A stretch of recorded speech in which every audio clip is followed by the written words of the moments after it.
gangsters on the junkyard. No, we are stone mines full of jungles. Hi, my name is Megan, and I completed my study abroad experience on an IVHQ trip to Lisbon, Portugal this winter.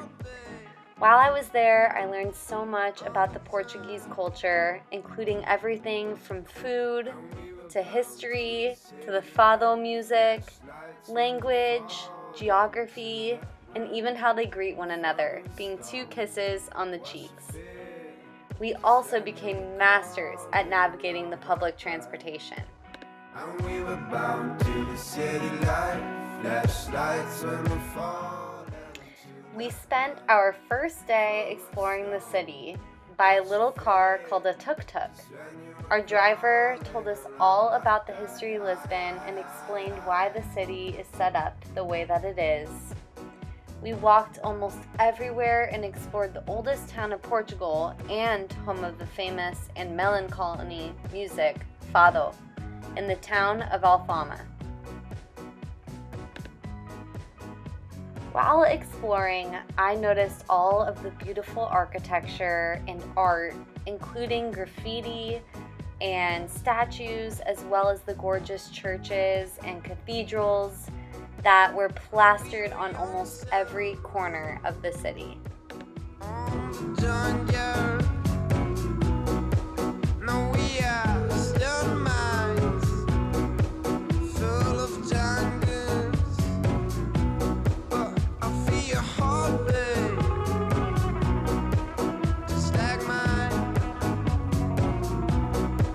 I feel your heartbeat. On the second day, we went to a city on the coast called Cascais. Coming from San Diego, I am so used to seeing homeless people in the beach cities, but to my surprise, there weren't any in Cascais. From a public health perspective, this was so awesome to see.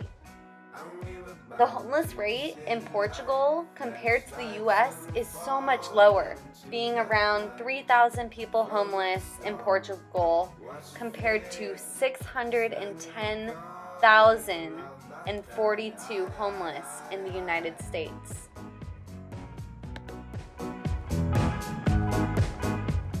Belém was the next stop on the list. Belém is home of beautiful museums and monuments, as well as the Belém Tower and the most famous pastry in Portugal, pastel de nata, a cream-filled puff pastry with cinnamon and sugar on top. Yum! All of these travels and experiences left an impact on me. However, the volunteer project that I participated in was by far one of the most fulfilling things I've ever done. I was a volunteer for a program called Food Rescue or ReFood. From a public or global health perspective, this program truly makes a difference in the lives of hundreds, specifically the individuals and families who are of low socioeconomic status or even homeless. The mission of this program is to go to restaurants, cafes, grocery stores, and markets and collect any food that would normally be thrown away. We then go back to the kitchen facility and put the food into packages and containers suitable to feed 2 to 4 people. This program really helps to combat the food waste issue, and although Portugal had to go through many food safety steps to make it happen, it has been a huge success so far. I absolutely believe this program should be implemented in the communities worldwide. A willow tree whose tears didn't care, they just hung in the When I first arrived in Portugal, I was extremely surprised to hear how incredibly safe it is. The only real issue in terms of safety is pickpocketing. However, that is a concern all over Europe. One of the most interesting facts I learned about Portugal that heavily impacts public health was learning about their massive drop in drug abuse. They decriminalized the use of all drugs, meaning instead of treating drug abuse as a criminal issue, they see it as a public health issue and give treatment options, not imprisonment. This is proven with the statistic that 3 per million die from substance abuse in Portugal and 147 per million in the US. I think we can learn a little bit from Portugal.